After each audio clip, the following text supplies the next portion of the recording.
In today's video, I'm going to teach you how to delete files from OneDrive, but not from PC or laptop 2026B 5 minutes. The goal is simple: keep your files safely on your computer, remove them from OneDrive, and avoid them coming back through sync.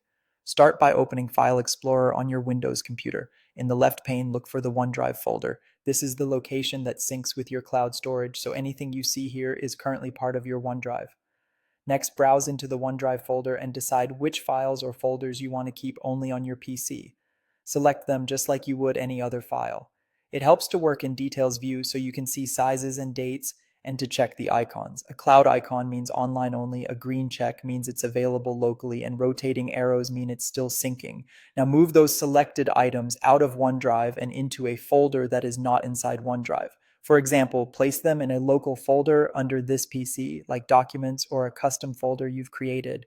Drag and drop or use cut and paste. Moving them to a non-OneDrive location ensures the copies you keep are no longer part of the sync relationship.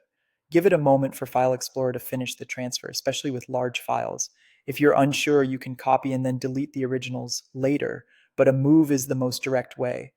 Back in the OneDrive folder, if you still see the items listed there, right-click each one and choose Free Up Space. This OneDrive Files on Demand option removes the local cache for those entries and marks them as online only.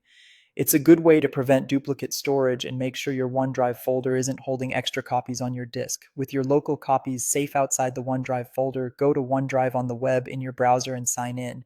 Open My Files to see the cloud versions. Select the same files or folders you just preserved locally and delete them. This removes them from your cloud storage, but does not touch the copies you moved to your local non-OneDrive folder. A quick tip: deleted OneDrive items typically go to the OneDrive recycle bin for a limited time, so you can restore them if needed. Also, verify the files open correctly from your new local folder before you empty the recycle bin. That's it. Your files now live only on your PC, not in OneDrive, and won't be resynced back to the cloud.